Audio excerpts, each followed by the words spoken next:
And I just have the link up here so I can check out the chat. That's the only one you write, Mattias. I think so. Yeah, you want to see if it's working? You're not up yet. Is this going live and sharing on YouTube? Yeah. I guess it's working. So. I guess it's working. Welcome everybody. We can wait a couple more minutes maybe to see if anybody else shows up, but do want to stop the conversation. I don't know if I've met you before. I'm Rick Williams with Clymer Realty. Oh, okay. I think we've talked on the phone. About my Dayton property last week. Yeah. Nice to meet you. And you're a CPA as well, is that right? I am. Nice. So you can tell me if what I say is completely wrong. I will defer responding in that way on my first meeting. Let me get invited back to this. Okay. What is CBO? CPA? CDA. What's that? Certified Public Accountant. Okay. That's good.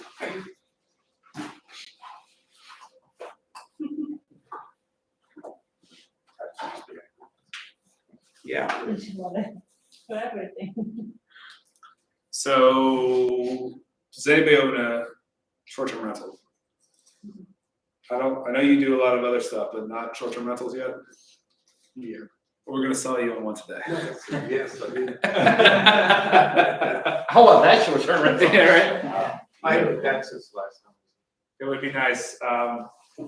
I've seen some crazy ones. I was just in Snowshoe not too long ago looking at a $1 million condo.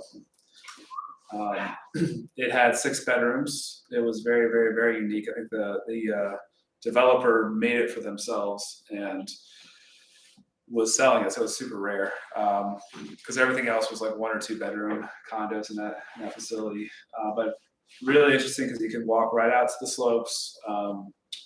There was lockers down the bottom, so you could like just come off the ski slopes, put your stuff in the locker, go up to your condo. But yeah, and there's some unique places around here too. Massanutten has had some crazy properties with lots of acres. Like it's kind of a rare thing to see something with more land that's big, etc. There's like a wedding venue. I don't know, it might still be on the market actually.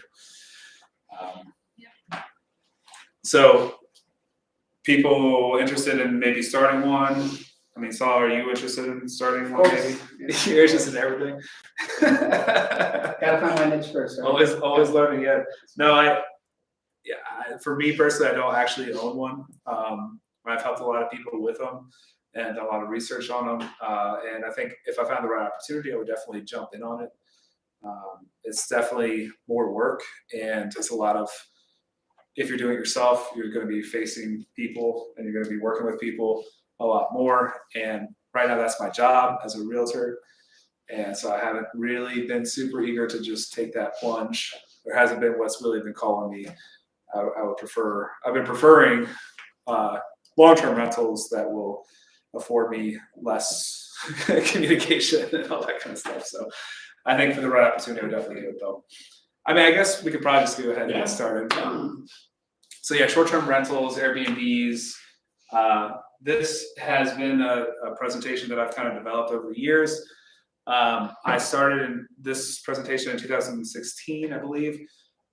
Before me and Chase actually joined up our groups, I was exploring what it looked like to invest in Massanutten, to find a short-term rental. And at the time, I think I used a property that was listed at like $250,000, and it was on the market for a long time, and had an upwards potential of like, I don't know, $80,000 to earn. So things have changed a little bit because you don't see properties sticking around in Massanutten very much anymore. And in general, the short-term market has changed a lot. But yeah, let's go ahead and get started. So what are short-term rentals? So typically they are furnished. You can rent them for a shorter amount of times. It offers people a place to stay temporarily. There's definitely a niche of people needing to stay in a place for a short term of time that aren't vacationers, and there's definitely nurses and traveling nurses and that kind of stuff that can be a nice niche to fill. But for the most part, people think about the vacation rentals where you're going to do a couple days or a week. And that's kind of most of what we're going to focus on today. Here are some popular websites. You've probably heard of most of them, or a couple of them. Airbnb, you may have heard of. VRBO, Vacation Rentals by Owner, HomeAway, One Fine Stay. So one of the biggest drawbacks, one of the things that you got to be sure and confident about is legality. Because if an area tells you you can't operate as a short-term rental, then you are kind of out of luck. One of the things that I would love to see is to find a place that you can rent long-term and still break even, and then also be able to operate as a short-term rental, which you might be having in Wayne. Yeah, consider, yeah. Yeah, so that could be, hi, welcome. Hey, we just got started. That could be a great, fallback. It's like a worst case scenario, you're paying for the furniture they have to do to fix it up. So I think that's always a good option. One thing on that legality thing is to make sure that the local area, whoever this governing body is, they already have established rules for short-term rental. If they don't, then you don't know what you get into. Yeah. But they could change at any time. It's true. It's true. And the motivation, and what's the likelihood that they're going to be motivated to change that? Like, I think if you look at Rockingham County as a whole, they might not be as motivated as Harrisonburg, which Harrisonburg kind of went through that shift. So we'll go over that in a little bit. Well, we're going to go over that now. Harrisonburg actually, I think in 2019 they started tightening up the rules. I think they kind of said it wasn't allowed, and Sal, you might know this better than me, but I think it was kind of prohibited, and there were people that were kind of doing it. It wasn't super popular or as popular. People were kind of letting people come and stay in their house, JMU events, etc. And then I think in 2020 it expanded a little bit more that would allow people, if it was their primary residency, to have a short-term occupancy as an allowable thing. So basically, my previous presentation, my first presentation was all about Massachusetts. My previous presentation was kind of about the laws in our area. I'm not going to focus quite as much and not go as in detail about that right now. But if you want to, it's on YouTube. You can go back and check. All the information is here, but I'm just not going to go quite as deep. So basically, Harrisonburg has separated into two different categories: homestays and short-term rentals. If you only want to have people every once in a while in your house, and it's your own house, it's your private residency, you don't have to go through all the approval process to get, if this hasn't changed. Has it changed? Yeah. Okay. It's always a possibility. It's a possibility, okay.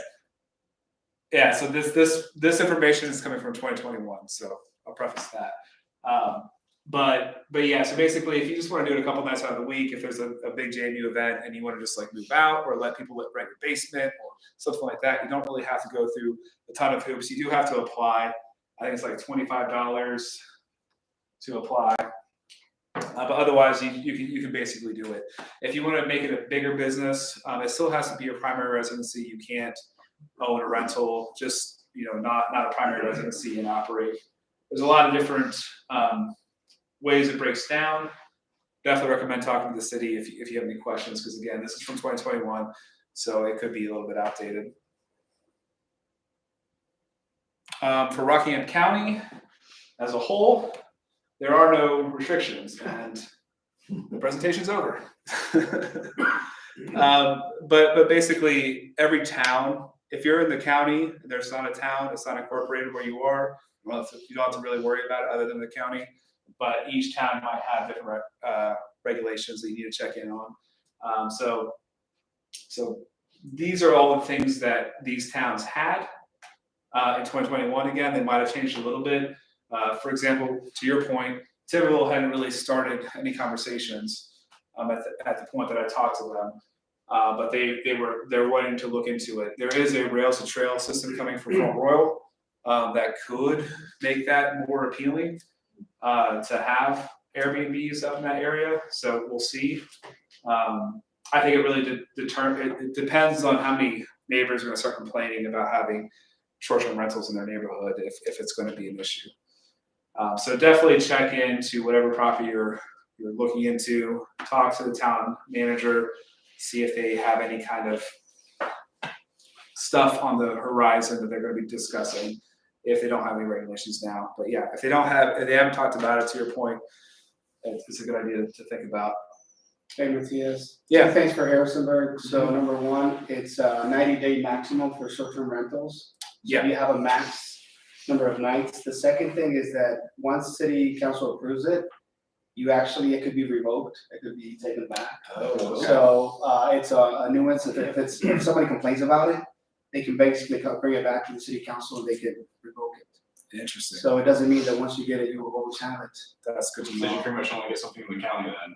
So the Just county make is, it our like you said, the county is. Now, during my time on council, we didn't have one single one that came back and we revoked. Sure. And most of them were approved. And is it still true that there's like two different kind of categories where like if it's less than 90 days Right. versus more than 90 Right, days or right. something like And that? homestay, you're right. I mean, you still have to apply, but basically you have a right to do it Without having to like get a special use permit or whatever. Absolutely. People do it all the time.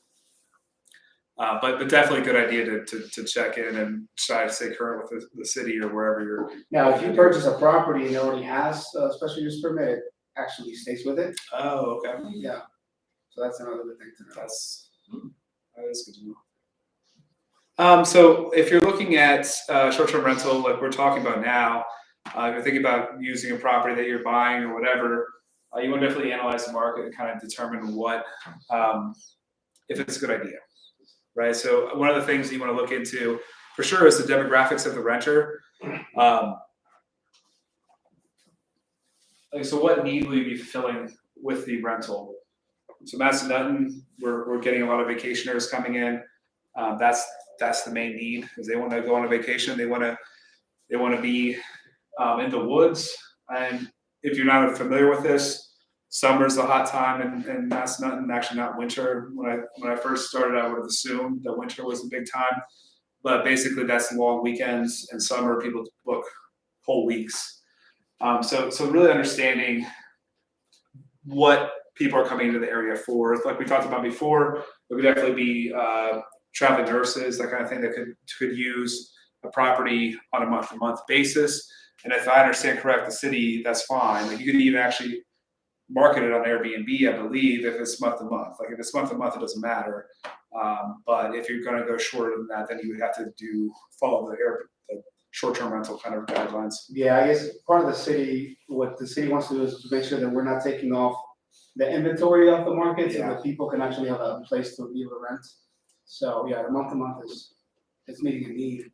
And just if it was completely open, I mean, you'd be fighting against investors wanting to buy Airbnbs if you're a first-time home buyer just wanting to be close to your job.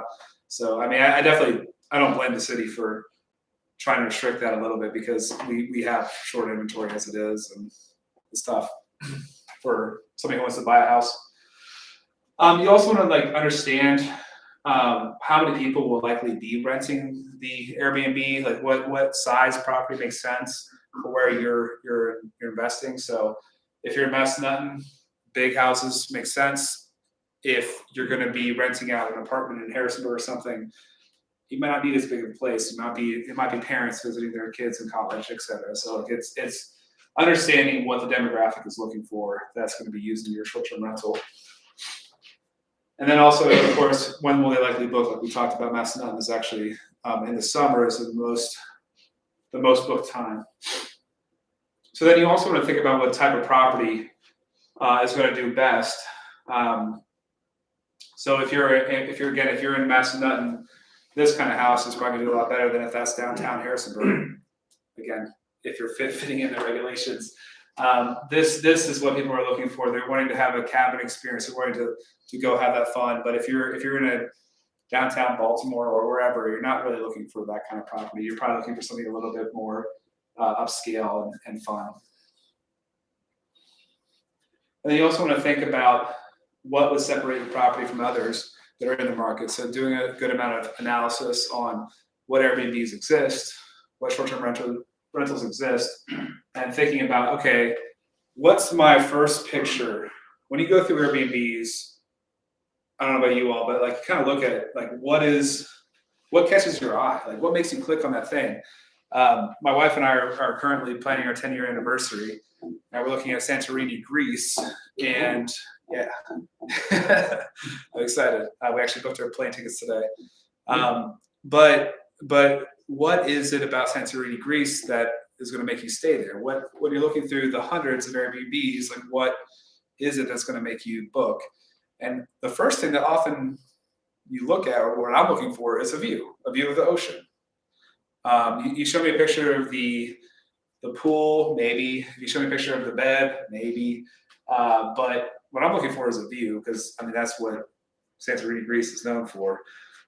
So I think that's important to keep in mind. What is your selling feature? What's that wow factor that's going to really get you people to click on your listing and then hopefully book? Because it's a pyramid, as you know. Like, you have to get people to the top. The baseline is everybody on Airbnb, and you have to keep moving people up until the person that actually books your stay. And so you got to keep selling people throughout the whole process. And I think the first picture is probably one of the most important things. So Massanutten could be a hot tub, could be a view of the slopes. It could be a cabiny feel. It could be a moose head. What's going to separate you from the others? So yeah, look at the competition, and if you can't beat them, arrange to have them beaten. George Carlin quote, expert in Airbnbs. So some research tools that you can use is AirDNA. How many people are familiar with AirDNA? Yeah. I actually haven't really used any of the other ones except for DataRabu. Has anybody used DataRabu? That's a new one. That's a newer one that's actually free. So you don't have to pay for an area to be able to look into it a little bit. And actually, I've used that one to analyze some properties here today. And so today is a little bit different because I focus more on analysis of actual recent sales here in Massanutten.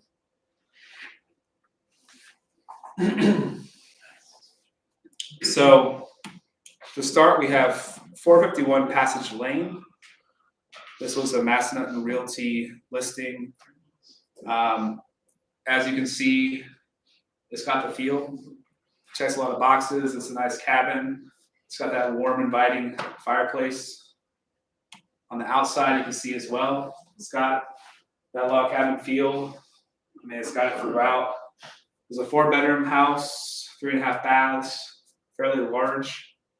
It was an established Airbnb. That's another thing that's big in Massanutten is if it's already an Airbnb, it's probably going to sell a little bit hotter because usually the furniture comes with it. It's already an established book of business somewhat. So here's some analysis on it. So I started off with a 25% down payment. It's a little bit hard to see, but basically you take this accounts for, we got an accountant in the room.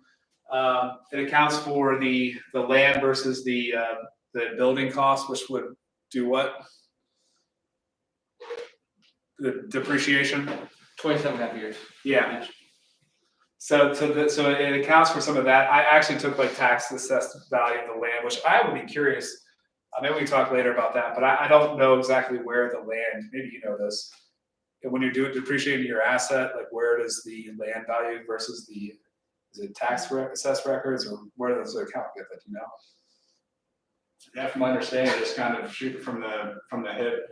If there's Like rough ratio. If it's based purchased, on your market sale price to what it is, unless you do a cost seg, like a cost segregation analysis.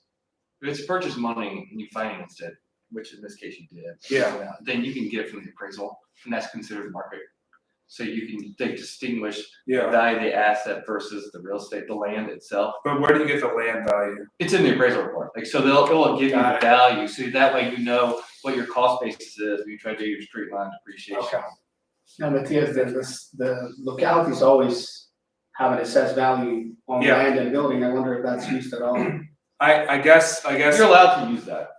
So in this circumstance, I don't think that the lot would actually sell for $55,000. I think it would probably sell for more. So I mean, tax assessed value isn't always what market value is. So I was kind of curious where where accountants were getting that number.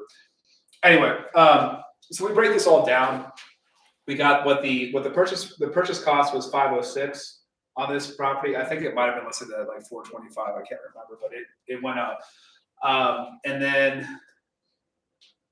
so we break it down what the mortgage payment is, and I got a average night stay, and then I got less the vacancy. So if you book this place 365 days out of the year, it would make $127,000 a year.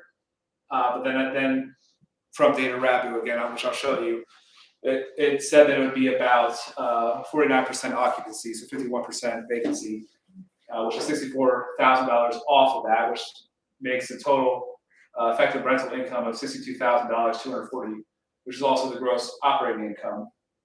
If you guys aren't super commercial nerdy, that's one of the numbers you need to have to get your cap rate, et cetera, off of this. So then we have different expenses that would come throughout the whole process. Then we got a total operating expense, net operating income, and then we have the debt service, which gives us our cash flow before taxes.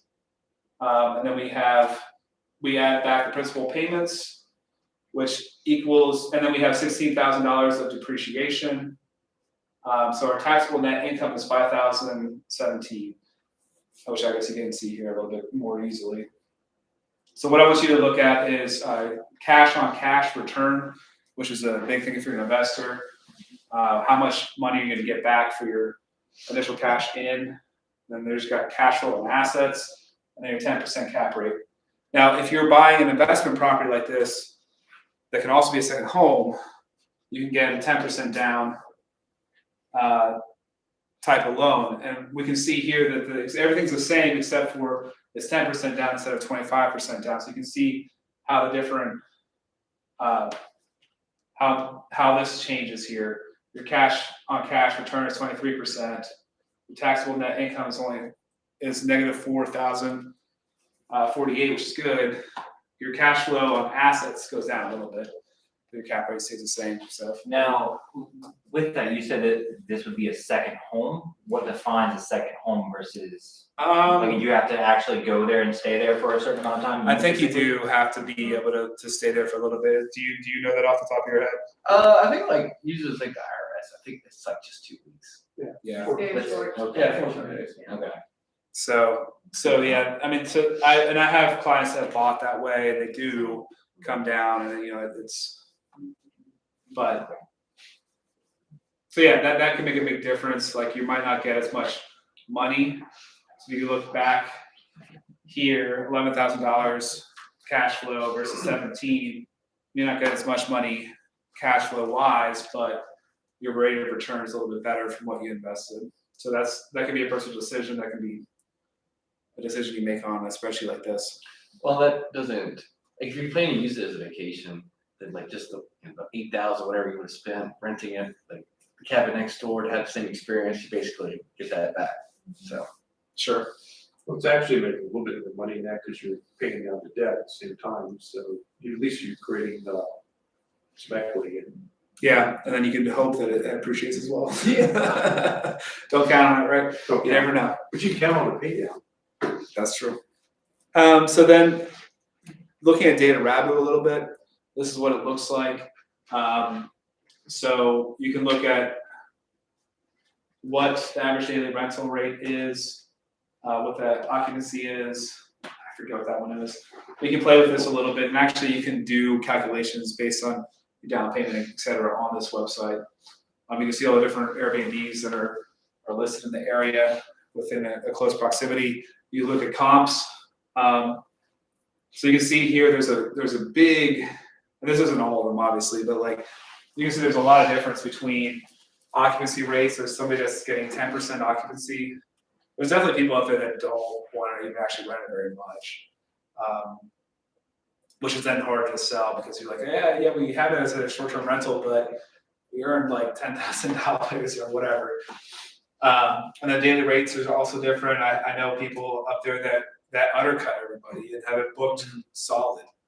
And it depends on what you want to do. Do you want to like be talking to everybody to make sure that their rent is going well? Do you want to be changing the sheets and all that kind of stuff and dealing with all the maintenance that comes along with higher occupancy? Or do you want to charge more and like have less? It's, kind of, I've heard people argue either side. And then obviously revenue is a lot different as well. So, Did you make more, you're talking about just massing up at this point, right? yeah, Would, the rates be higher if you're inside the, what they call it, the kettle, or the basin versus outside? Is there a difference there? yeah, so, Location, yeah. yeah, I mean, if you can get a view of the slopes, you're golden. Other than that, like if you can have some sort of view, other than that, it's more about the property. As what I've seen, somebody might argue with me, they might say something differently, but like if you have a really, really, really nice modern looking property, modern cabin, and it's not with overlooking the slopes, because that's pretty rare in Massanutten, you'll probably do fine. Our friends just sold a $1 million home on Wilson Way, That one, Really? yep, and it was their home, and as a view. someone who bought it, it's gonna be 100% short-term rent on it. I think I heard numbers like 125, 150,000 a year or something in revenue. This is at the end of the cul-de-sac. Yeah, I sold one right across the street from it. The one that, Not the one that burned. that's going to burn. No, I was about to go show that one before it burned down, or I partially. shot it the day Jeff was writing the contract that morning. Yeah. You photoed it? Oh, yeah. Photos, videos, drone, everything. It was beautiful. I think it's I think it's the one right beside it, actually. Yeah. That's the one. Yeah, it's crazy. I had a showing scheduled, and he's like, "Well, you're not going to believe this." So this whole thing about all the variance and how much they're earning, occupancy, all that raises the question, and I wanted to ask you all what you thought was what's more important. Do you think the house is more important, or the operator of the Airbnb? I just want to open that up for discussion. Operator, More important? absolutely. In what way? You can have an amazing house. I've been in a lot of these houses. You can have an amazing house, and if there's not good furniture, if it's not clean, if it's not anything, then it's just not going to do well. I think there was one that I just recently shot that was the worst rated on Airbnb and everything. Beautiful place, absolutely magnificent, but he cleaned it himself. If not, he got somebody else to, like his mother, to do it. And then on top of that, just not good amenities. If you can make it an experience inside, the house can be absolutely fantastic. But if you don't have the great best experience, it doesn't mean anything. That's just what I've noticed, definitely.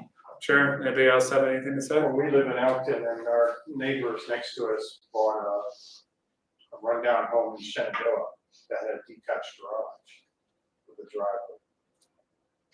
Took them 2 weekends, and they finished the detached garage and put it on the Airbnb right away.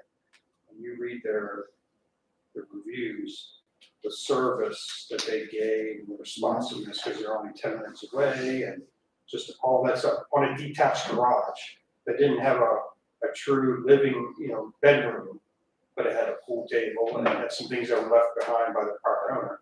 And they gave them some funds to renovate the main house, which Sure. they did an outstanding job. Now they've got 2 different sources. of That's income. awesome. So the operator. So, would anybody argue? Wait. I don't know what that's about. All right, so with that in mind, I'm gonna kind of take you to another slide. This is 451 Passage Lane in Massanutten. This is how it was listed. It was an active Airbnb. Pretty unique place. This probably wouldn't sell well in Harrisonburg downtown. But it has 6 bedrooms, 3.5 baths. It's a little bit bigger. Let's take you back to this other house real quick. Let's see how similar it is. I mean, so on face value, cabin, less beds, same baths, slightly smaller square footage. So let's look at this one in a little bit more detail. So they listed this, and it had already the gross income of $81,000 in 2021 and $67,000 in 2020, which I guess they were using it regularly at the time. And it is one Klein made us and Valley Roosting. So let's take a look at what the numbers, same analysis, everything with the numbers spit out as far as the potential. So I just went to 10% down because I think the numbers showed a little bit better that way. But we got $30,000 of cash flow before taxes. We have a potential rental income of $196,000. And they projected that there would be 42% occupancy, but that was $113,000 of vacancy, sorry, and then the total income would be about $82,000 what they're projecting. So your cash flow versus your cash on cash return potential with what the data was showing was 59%, which is significantly higher. Cap rate's higher. So the cash flow on assets is higher. And in Massanutten, it is about the bedrooms. So 6 bedrooms, not much bigger, will get you more money. Almost, I mean, 6 bedrooms is a bit of, I think a lot of them stop at 5. But 6 bedrooms is a little bit more abnormal to have that many. And so this is the numbers based on just the data, not what actually happened.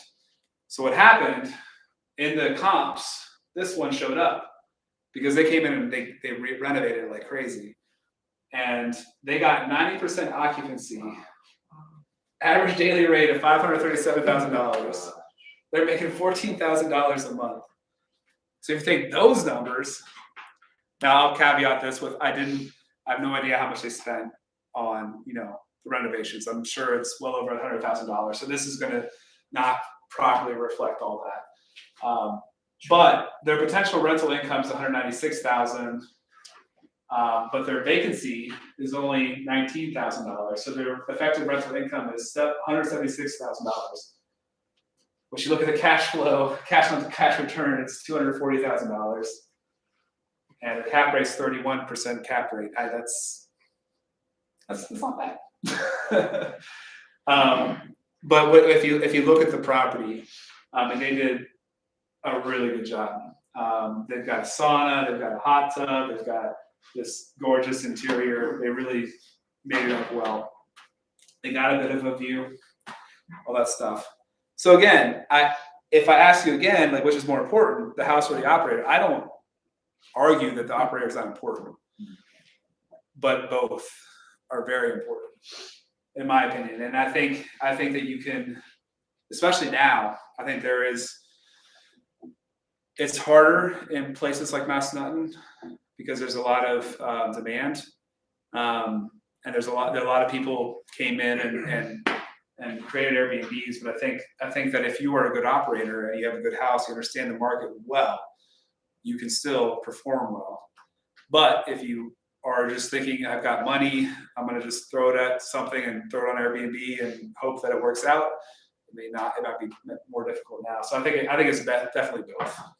What percentage of Massanutten do you think is short-term rentals?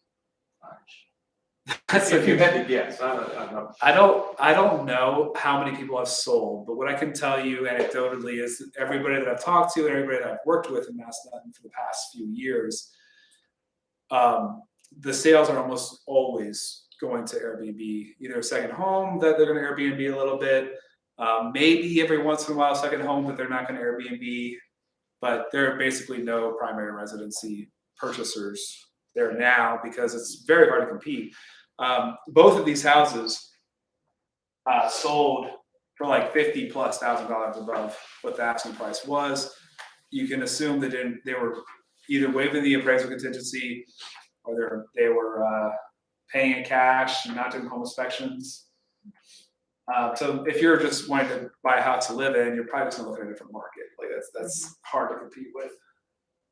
And there's some spec building there. I have a friend who's gonna help us build our tiny homes up in Lorraine, and he went under contract before he even put in the foundation because a guy down the street that had a short-term rental kept seeing all these trucks out in front of this lot and stopped and asked, and we gave him a number, and that we had him go under contract. And, you know, it's months away, and so it's still kind of crazy what's happening there. Right now, today I looked, I think there's 3 or 4 homes in Massanutten, which that's unheard of to have more than 2 on the market at the same time. So those probably, I mean, today's Wednesday, they'll probably be under contract by Friday. Yeah, I just listed a house and we were the only one on the market that was active. And it wasn't an established Airbnb, and it wasn't like, you know, this like super trendy kind of, you know, perfect Airbnb home. And I actually think, I'm not 100% sure, but I believe that buyers are just second home buyers. But they had been beaten down enough, I guess, that they had to be competitive. They understood what it took to win a house in Massanutten, and they stepped up. So it's a tough market for sure to crack into. And strategies for winning a house in Massanutten, I guess, is a total different seminar. And Mattias, a question. Yeah. I'm not as familiar, obviously, with Massanutten as far as its own sort of locality, right? Like it's part of the county, obviously, but as far as how things are structured, do you anticipate anything happening in the future as far as having more restrictions when it comes down to? Because I don't know to what extent Massanutten Resort is being impacted by financially. So I'm not sure. Yeah. Again, if there's anything in the future that may prevent from this continuing to happen in the way that it is right now, so may actually go back to the point where people have to live there a certain amount of time. I don't know. I know it would be devastating for a lot of people if the restrictions all of a sudden came that they couldn't do short-term rentals. So I guess to answer your question, there was talk about Massanutten incorporating, but it's been years and it doesn't seem like that's really going anywhere. Who knows?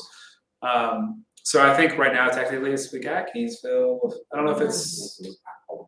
I think it would be very tough for it to change it now, because you got, like you said, most of the people living there, second home or short-term rentals, they pretty much control it now. Yeah. And so if you put it up to a vote, they might keep it the same way. And the HOA is not owned or not controlled by the resort. That's another thing. So, and then at the same time, like the resort benefits from the tourism as well. I mean, there would be somewhat cutting their own foot off if they wanted to restrict it. And they don't have the capacity, I don't think, with their timeshares and all that stuff to handle everything. So it doesn't look like anything will happen, but who knows?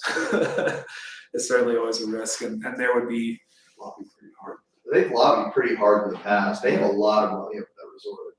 Like to restrict yeah, them? Great Eastern has a lot of money. Okay. So I mean, I don't know how it's incorporated, but I don't remember what it was years ago, because my grandmother like lived up there. Mm-hmm. Part of the reason we came was she sold a house up there like 10 years ago, and I was always like, Airbnb.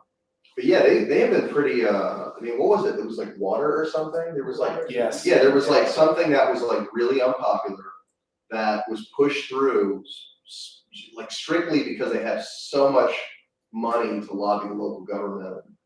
You know. So yeah, there is a private entity that runs the water sewer, and it's pretty expensive. Have you got anybody in here gotten the postcards in the mail? Oh, I yeah. get one like every week.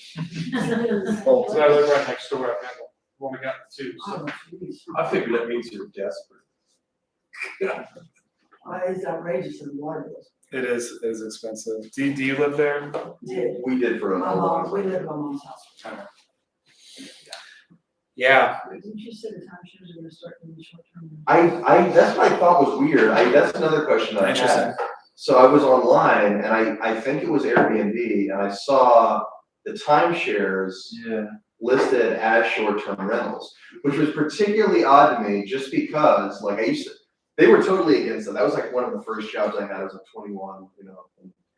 Everybody, if you live in the valley, works there at some point because it's, you know, you like to drink at 21, they need a lot of money. And But I started to notice some of their units, now they're not as competitive as these for sure. I mean, some of those units are pretty gross, to be quite honest. But that was like another, that was something that I was wondering, because I would think that, I mean, their bread and butter is sales up there. You know, they like, in terms of their budget, I don't think the majority of the money that they make is attractions. Like that's how it was always looked at. And so they're gonna figure out a way to reincorporate, you know, people, they need people You're to talking come. about like the sales of the actual timeshares? The actual timeshares, right, yeah. And that's how they, I mean, a lot of people around the area, like I would imagine there's slightly different clientele, but a lot of the people they bring in for those timeshare tours are done because, you know, wow, this is Macedon, it's beautiful. One of their big sales pitches was always like, how else are you gonna get on this mountain? And so, that's why we were like apprehensive, like we have money that we wanted to put into Yeah. a vacation rental of some kind, but we're like, I don't know how the government up there is handled and how everything's got put together, you know what I mean? Yeah, I mean, there would be a lot of people that would have a lot of money too. I mean, that would own. I mean, a lot of the investors that I've worked with, that I've talked to are, you know, I mean, I have people from across the country, and there's definitely a lot of Northern Virginia people for sure, but, you know, elsewhere as well, that would be obviously pretty affected by any kind of change like that too. So I don't know. Is there a lobbying organization that functions like either on the national or local level that is specifically representing people that have vacation? Like, I would think it'd be like kind of pertinent, right? Not that I know of. Yeah, I don't know. Isn't there probably there's an association for everything, isn't there probably one for folks who have vacation rentals, short-term rentals? There I could would be. think so, but it might be still small, like, under the. It's kind of a I'm newer member of the thing. Home Park Owners Association, and we're not, you know, we're not big for sure. So that might be, there's a lot more people that do Airbnbs, but it might not be big yet, because I haven't even heard of anything like that. I mean, it's a relatively new industry. so I would localized, imagine. What's that? And it's so localized, where That's like true. lobbyists at the federal level could impact nationwide, but this is like a local government. So That's you're having to pay for, you know, seats of councilmen to, you know, sway their votes. So, Yeah. Yeah. No, I don't know if there is anything like that. Do you have any prediction of what would be the next hot area of Airbnb within this area? We're talking El Luray, Elkton. We bought 6 lots last year. Okay. Hopefully start building this year. You're doing tiny homes out there? Tiny homes, yeah. 1 bedroom with a loft. Unfortunately, it's in an HOA, which just really, they don't have any restrictions against short-term rentals because the HOA was established in 1980. And just a minimum of 500 square feet. So, That's easy. we're considered buying a shed from Helmut Builders, which someone did in this development where we're at, which put the bug in our ear for my wife and I, let's go there and build. But we're gonna stick build it, but, Sure. we think it would be less hassle from the HOA to build a 1-bedroom tiny home than a 6-bedroom home. We don't want weekend parties and all that kind of stuff. We just want someone from. You don't want the 6-bedroom house? No. It's We not just the want, area for that anyway, probably. I'm sorry. You're probably not gonna, it's not the area for that. No, Luray is 90 minutes from Northern Virginia. Yeah. There's probably people who want the 6-bedroom home, but they'll have Well- to seek it elsewhere. Yeah, so I guess it would be targeted a different demographic, because I think like a lot of families would be coming, like maybe multiple family kind of like groups coming together, grandparents, you know. That's why we have 4 lots on a cul-de-sac, so if we put houses, we can have Yeah, 3 generations across 4 little tiny homes, so. Yeah. Economy of scale too. You did the right thing, not buying a tiny home or doing the storage shed thing, though.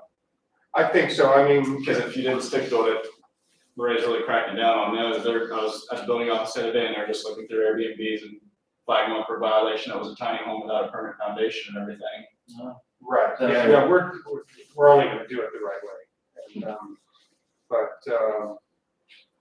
yeah, so we're hoping to raise to that, still demand's greater than supply. well, I'll say anecdotally, I've had a lot of clients that have, I had a lot of people come from like Smoky Mountains. Other agents, I don't know if you've had that, but like striking out left and right because it was like so saturated, people were just not able to buy Pigeon anything. Forge that's, everybody wants to be there, Yeah, kind of like everybody wants to be in West Mountains. One of the things with the Lorraine's near Skyline Drive, Mhm. I don't know if you know it or not, but the most visited national park is Skyline Drive. I didn't know that. It's got like 13 million visitors, and the next one's like 11 or something like that. And you would think like Grand Canyon, Yeah. and all that stuff. No, Skyline Drive is number one. Huh. And Mattias, I'm just thinking that, again, the short-term rental idea is newer to this area, right? But it's not as new to some other places, I guess, out west. And so I guess we're sort of several years, I don't know how many years behind, or maybe we're up to par.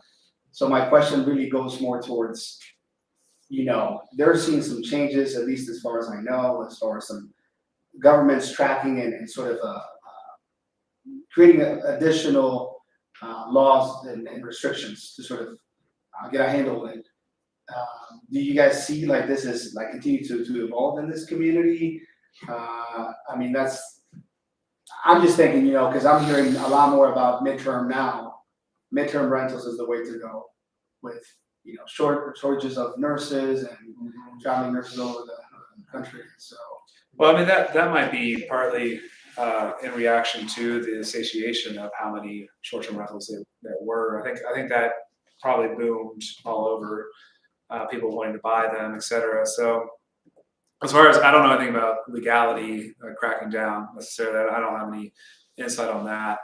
But I do think that there would be certainly way more people that have bought into Macedon here recently. And there's probably, I don't know if there's a huge surplus of people that have come to Macedon to vacation, but certainly more Airbnbs are out there. So what I was going to say is like the people that came from a different market that were looking at Macedon have also talked about Lorraine and other areas being very good markets as well. That haven't quite gotten as popular and I would agree. do good analysis for. I would agree.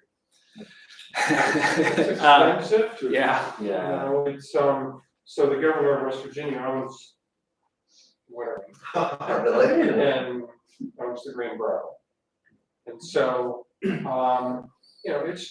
it's a, I'll say it's a different type of person who's gonna go to a wintergreen because of the amenities that they're seeking. We own Timeshare Macedon. We've known for years that when we went there on our own, we didn't buy Macedon because it was a 5-star experience. We bought it because it was a little over 2 hours from Northern Virginia. My wife made us buy the first one because she knew she'd be guaranteed at least 1 week of vacation a year if I became a workaholic. So, and we eventually bought several more. So, it's just a different type of place up there. A little more upscale. Charlottesville. I would think so. And then there's the valley and the mountain. Same, And my previous employer, he owned several places in Rockingham. That was like a second home experience, and his permanent forever home is there as well now. So it's a different type of place than I'm asking about. And does the resort own the HOA or something? There's some kind of nuance there that they like. There's some more control there. I can't remember what it is. I don't operate much out of Wintergreen. My former boss was happy when he put fiber in for internet. So they're so. It's a cool area. I mean, there's. Yeah. And it's not very far from here. No. It's just over Yeah. from Mapton. It's like what, 40 minutes? With all our families having babies and stuff, we've done a lot of staycations over there because it seems silly for us to go to Macedon to do a little staycation, but Wintergreen's is a slightly different neck of the woods, so we've done it a few times. It's nice, yeah, but they are more expensive. Yeah, I mean, I think looking at it, there was like it almost felt like $700,000 was like the average single family, but that's probably quite right. I've seen somebody has redone, I can't remember, is it 250 going up to Afton, out from Waynesboro, There's on the side of the hill there, somebody had renovated, it looked like a over hotel. Yeah, it's just about completed. Yeah. I would say that might be a potential area that's untapped at the moment. Because it's close, you got the Blue Ridge Parkway and the town line. I did a good job with it, 2.6 million. Yeah. It looked pretty nice. Yeah. Yeah, it seems like that area is Should be kinda, there. but that would tell me that area is like, like even place to. And there's gonna be a lot more right there. Groupies, still getaways, they're doing a lot more right there, so they're trying to hype up that area, a little FYI. Another question I had too was like, oh, were you talking? No. Okay. Yeah, so I worked HVAC there for a minute, and we were doing renovations out in Rafine, down in like, down the same, and I was also wondering like how lucrative it is to buy like currently operating bed and breakfast and convert them over, because they have a mill out there. It's like right by a waterfall, really beautiful. It used to be a resort years ago, and then COVID kind of killed it, and I guess it was like underwhelming. That's what they told us over the last 10 years anyway. And they converted it from a restaurant downstairs and like a bed and breakfast to just Airbnb, kind of like more self-service. I think they have like staff that comes in and out, I don't really know that much about the operations side of all this, but I know like a big Airbnb group bought it. And so I'm wondering how many of those folks you work with where you kind of go from commercial to Airbnb. I haven't personally had anybody do that, but it makes sense. Yeah. Especially, there are all sorts of different variants of an Airbnb. You could have it be a bed and breakfast on Airbnb too. I think there could be. I think I've seen like memes and jokes going around about how like you rent an Airbnb and you gotta like mop the floors and you gotta like do all these things. There's all these instructions, right? So there could be some kind of in between where you're offering more services and you're doing more a la carte things, like maybe you like making an extra special experience for something on their anniversary or whatever. There could be a niche for that for sure. Cool. Okay. I've seen a lot more pop up here in this area. Yeah. The Airbnbs are bed and breakfast converted. Yeah. Yeah. Well, that was particularly cool too, because like when I went there, I was like, this is so dope. I've never seen water. Those are cool properties off them too. So you just have to have a lot of money to invest in those. That's the most difficult part, but it all depends on, of course, how you run it, what the place looks like, who operates it. Back to your slideshow. That's I think that's what it's all about. Yeah, no, and you're completely right that like if you have the most amazing property but you don't operate it well, it's going to fail. It seems to me that there's a market here somewhere in the operation of these things. Like, you got property management for long-term rentals, but I don't know of anybody that does that on the short term. Yeah, there Go are. Trip Fork. There are a few. Yeah, Where's that, in Massena? It's at the base of Massanutten and one of the brick homes next to. And they take care of everything? Yeah. They're full-time. I'm probably gonna hire them for our Ray properties, because I don't want to go Ray and change things. Well, I'll start lodging, but I think all those are 20-25% for them. Yeah. Oh, really? Trip Fourth is, I won't tell you the number because I don't want to give away the proprietary, but it's cheaper than 25%, I'll say. And They might be now. they want to come to the Ray, they want to expand out, but there are two that, I'll find the other one, but there's another company that manages multiple Airbnbs up in, Jeremy Litweiler. If I may copyright that, his vacation, something. I forget what it's called. Yeah. That do the property management, that's what they do. There are a few. Yeah.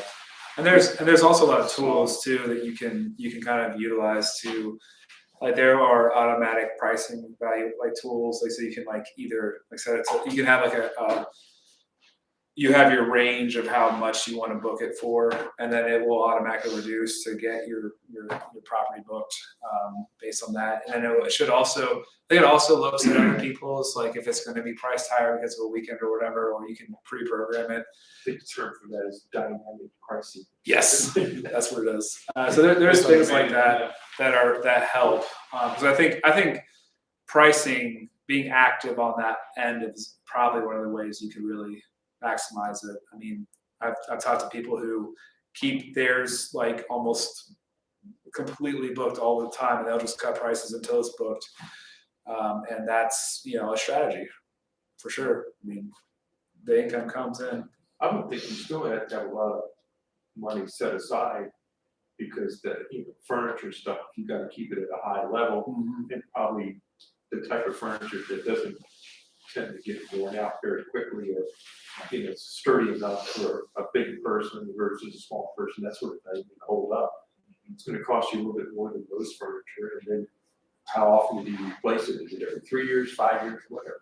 I was so happy when NASA finally started renovating the timeshare units.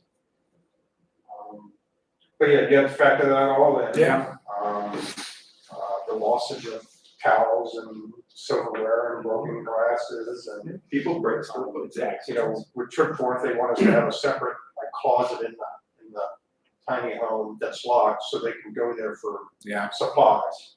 So they don't have to bring it every time when they go on from Just here. keep a box of glasses and towels and stuff like Yeah. that. Sheets and toilet paper and. How many people use Airbnbs to stay in? Like, do you all use them? I mean, have you seen the ones where it's 8 wine glasses and that's where they go and you're well, I know if I break one, they're gonna know. I mean, which I don't think I've ever been charged for anything like that, but it is becoming very systemized in business. It's a business. Yeah.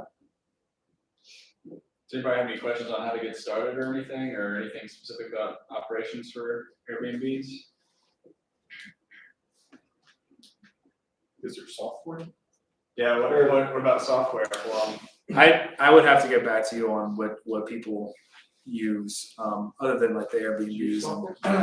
Well, I just have a long-term rental right now, but there are a lot of tools. There's you put bookings on Airbnb, VRBO, whatever, booking.com, and then there's a tool that will, first of all, just manage your multiple calendars across multiple marketing platforms. So you're gonna have your calendar on Airbnb and VRBO or whatever.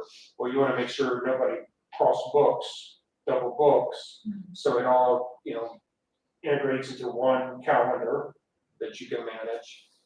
And you can manage everything. You can manage your cleaners through a tool, an online tool, and everything's on your phone. The door lock you get into the front door. If you've got internet, Bluetooth, you can change your codes. People check out at 10 o'clock. At 3:55, you send a new code to the new renter coming in at 4 p.m.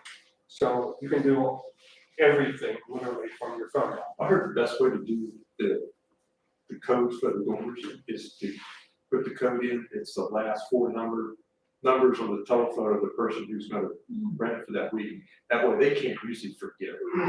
Oh, it's just your last 4 numbers. It's your new code. I have a question about insurance in general, because as I was looking at, as I've been looking into things, I know there are a handful of things that, in relative cost to the actual unit that you're putting together, things like saunas, things like hot tubs, that really are not that expensive in the grand scheme of things, but that improve, the attractiveness of your unit.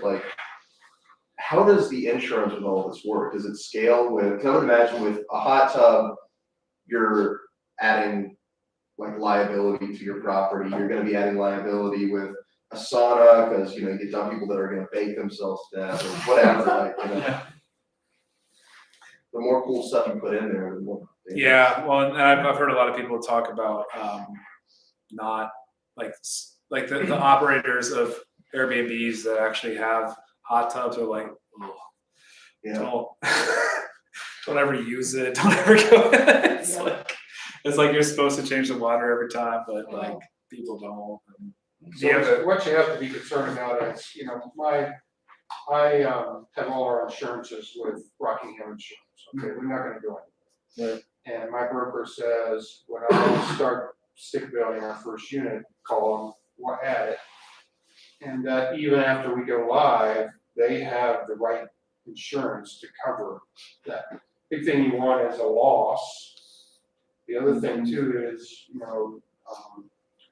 but yet there's a company here, I just looked up, Proper.insure. They claim that their policies are the best for short-term rentals because they've got coverages and they will cover things that are not gonna be in what they're claiming, my Rockingham insurance policy. Now, they could be wrong, they could be just blowing smoke because they want you to sign them. But there are a lot of additional things you gotta be concerned about, liability, of course, your losses. What was the name of that? Proper insure, INSURE. And that was my question, when you were doing the financial model earlier, was that taking into account insurance on the individual? It was, but that was a number I didn't update. Okay. So I don't know how much that's gone up. It was, I forget how much it was now. But that was something I had from 2016, so it probably has gone up a little bit, but not like. Yeah, but not it's gonna be scaled huge. relative to the, income that you're making on property, right? Revenue. Yeah, and at the time, I definitely got, I think I talked to LD&B about what insurance they would use for that kind of property, so. Yeah, that's a good question. Your biggest things to look out for with rental property like that is, and this, it can be a multifamily apartment building or mobile home park or Airbnb, is extra liability, and then some people also will be able to protect their revenue stream. So some, for example, I know for our properties, if a tornado comes through and tears out the homes in one of our communities, then we have a certain amount of rental income that we're still allotted by our insurance policy. So okay. that's something you could talk about before I would just recommend talking to an insurance agent that, like you were saying, specializes in Airbnbs or type of investment property, and then we will guide you. Okay. It's the loss of your revenue in case of a Yeah. act of God or something. Yeah. But And there's always clause with that too, like I believe floods, for example, aren't there, you have to have a separate insurance policy for that, and stuff too, so you just gotta- There'd probably just be, in particular, as any other insurance policy. yeah, other carve outs, earthquakes. and then maybe an umbrella policy to go on top of that. Yeah. But I think I found that personally, I found local insurance companies that you're to be a little bit better. Like I haven't actually worked with Rockingham, but I've worked with other ones that are local, and you've gotten way better deals.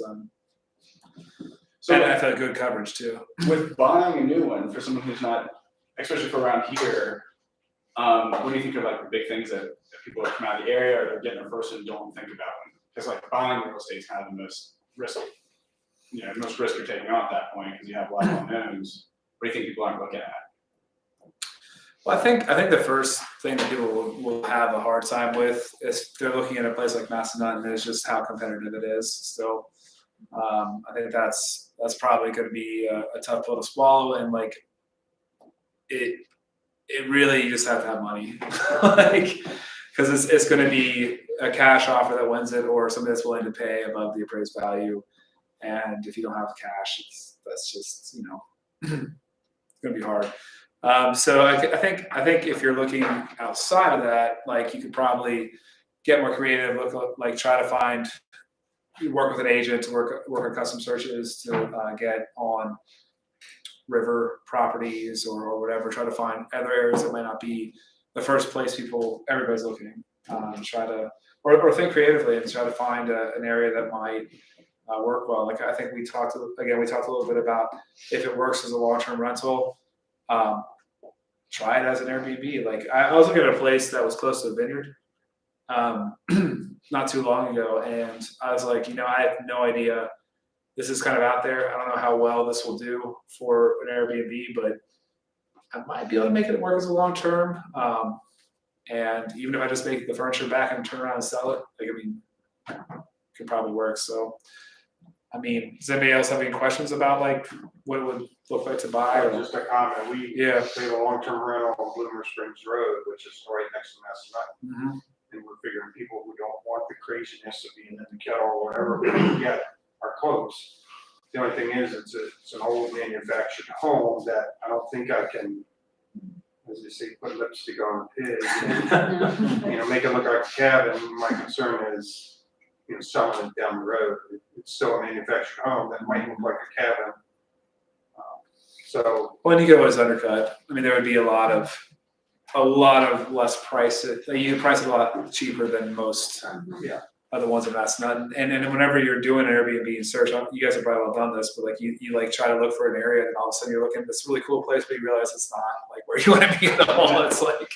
So we're considering going to the zoning board and get approval for an accessory building and putting a Oh, cool. tiny home on a clear part of the 2-acre property That'd be cool. as an option, because it's got great views. My wife won't let us sell it. Because I'm thinking tearing down the house that's on it now, because I think it's probably the best long term. It's What got is it? sewer, septic.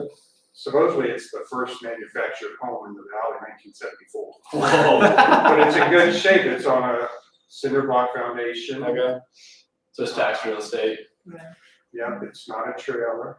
But is it a septic system? Well, Septic well. I mean, I always think that like some of the unique, something that might really kill it is like a TP or like a yurt. I was just talking to a friend of mine today, had lunch. He wants me to go in with him and buy some land and do the glamping. We have friends who own lots at Smith Mountain Lake. They made $8,000 last year for people who just drive up and pitch a tent. That one. That's that interesting, one, yeah. And I do want to share this too. So one of the, I worked, like this has been 2 or 3 years now, I worked at Blue Green Resort down in, it's like Louisa area. And sort of the inside baseball there that was really interesting is they started out by buying an old resort and they started out building tracts of cabins, very expensive. And it's not a terribly desirable area. There's some stuff to do out there. But I guess this was around 2008, they started to run out of money and so they're like, we need more units. So they threw up some yurts. The yurts started killing it. This is not an area that did well in their system at all until they threw the yurts up. That place is almost exclusively yurts now. They're throwing yurts up everywhere. And what's amazing is I worked in sales there and then I worked in marketing where you just sit in the bass pro and get people to just come and basically buy timeshares from other people. But what was interesting is that was a massive like draw. You would talk to people who like, they'd be like, yeah, I'm not shooting timeshare. We had yurts. What? And so there is something about that. And I've looked at, I haven't looked at it in depth, like in a spreadsheet, but I have noticed in areas that have yurts, like they outperform a lot of other smaller properties. And they seem to do well in terms of like what you get per night for how cheap they are to put up. Yeah, they're very expensive. And I was thinking like you do a search on Massanutten and like you're looking for something a little less expensive. I mean, I'm picking the yurt. Like compared to most anything else, because I haven't been in a yurt. I've never been in one. What's the place down in, down 33 in Orange County? There's a place out there. Wilderness. Wilderness, Yeah. Wilderness? It's owned by the same company. Yeah, I was there recently. It's really cool. Like stayed in a yurt kind of thing. Yeah. Cool. Was it good? Was it It was different. better than a tent? Oh.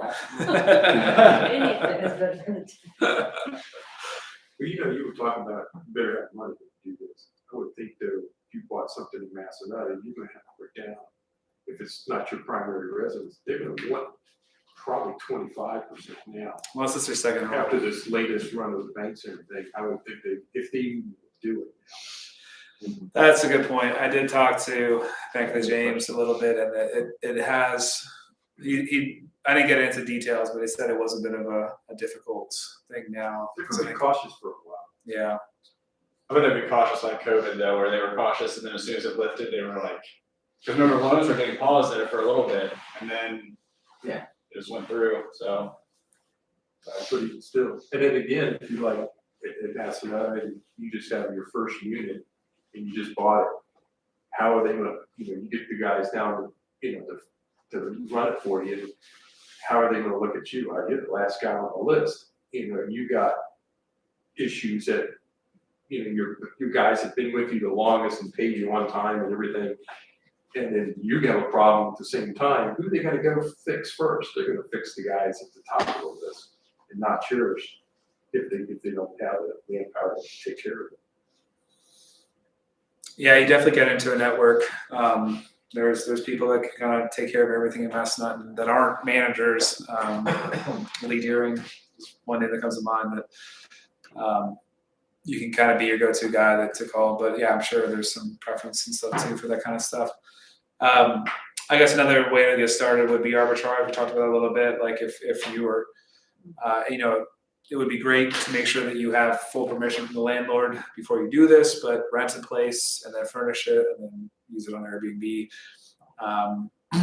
That is a model that's done pretty well for some people, and I mean, it's a great way to get started without money. Yeah, are there a lot of, I've heard of that in passing, and I didn't know how realistic that was. Are there a lot of people that do that? Yeah, the places I've heard is like more like big cities, like condos and stuff, like where it's like, it's kind of a win-win for like they can get a good rent and there's a, you know, they're gonna get a paycheck, the owner that is. Do you have anything more to say about that? Yeah, I mean, from what I've heard, similar thing, it's more like, the cities, I haven't heard much happening around here. Right. And then you gotta look out for all the same things, like, we were talking about the zonings and stuff there a little bit. For Page County, if you're in town, then like majority of the zonings won't work. So you gotta keep all that stuff in mind too, for even if you're just doing arbitrage for the lease. And from what I've heard, a lot of people that do that in the cities, they kind of let the owner know up front. The owner's okay with it, so. Are there any, is anybody in here who's done this at all, know any good contractors that handle interior decorating specifically for Airbnbs that kind of know what they're looking for? I have had clients that have paid for that service, but wouldn't necessarily do it again. Oh, okay. I don't know if I can't have a recommendation. Does anybody else?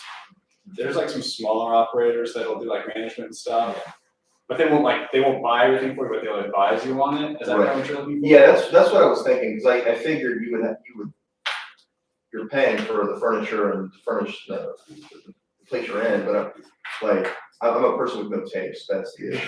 You know, I would put like a beanbag chair and a big TV, and then nobody would come, and I have no money, and so. I would Question comes suggest, because of the operator.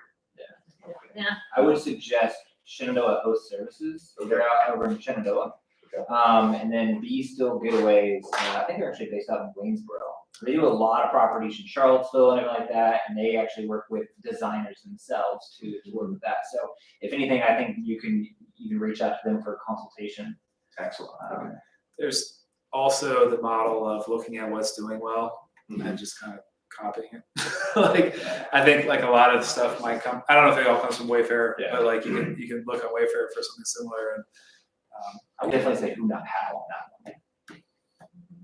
you know, If you can find like a smaller person that kind of operates them too, like, this is kind of a specific example, but literally there's an individual that will do some of the management too, or they'll consult on it. And I had someone that just closed on a property that's gonna be an Airbnb, and she came through and she was like, oh, okay, you're missing all these pots and pans, this couch is too small, that sort of thing. It sounds like kind of what you're looking for. Yeah. You can maybe find that too by looking at other Airbnb listings and even just reaching out to the operator and see if they're open to sharing that information. So sometimes they're just open to that. and honestly, I know like probably like 3 or 4 people off the top of my head that don't do it as a business, but would probably love to like advise on it. They're like, oh, this is my dream job. Like I would love to decorate a place, and not that they have experience for it, but they probably have pretty good taste overall. Like I went to DC and there was like a cow hide hung on the wall. And I know that that's cool and hip. I don't know why, and it doesn't resonate with me. But I just looking at it, I'm like, I know this is like people better like socialize. Like, oh, this is awesome. Pinterest could be a good thing as well. Looking at trying to make a board of different. If you want a cabin style, you can kind of create a board. And they suggest things, and get a second opinion if that looks good or not. If it's a bean bag, Or somebody that's good with that too. What's that? I said, we're just partnering with somebody who's good with that. Like, if you're doing your first Airbnb, you don't need to know everything. You don't need to know everything to be good at what you're trying to do. Partner with somebody that maybe has that taste. And if you're not a good operator, they are, then like just have them fill in as opposed to like trying to make your weaknesses your strengths. and some of my best operators that I've sold to have offered me to stay in an Airbnb to give them advice about what to do better. I didn't actually do it, but it sounded fun. And I mean, I think that's true. Like when you live in a place, it's way different than like, because one of the last ones I stayed in was in Columbus, Ohio, and like it looked cool. Like the pictures were perfect, but like actually being in it was not a great experience at all. Like down to the lighting, it was like this kind of like not soft white, it was like bright. Everything was just kind of a little bit off, and it was great for pictures, but didn't live well.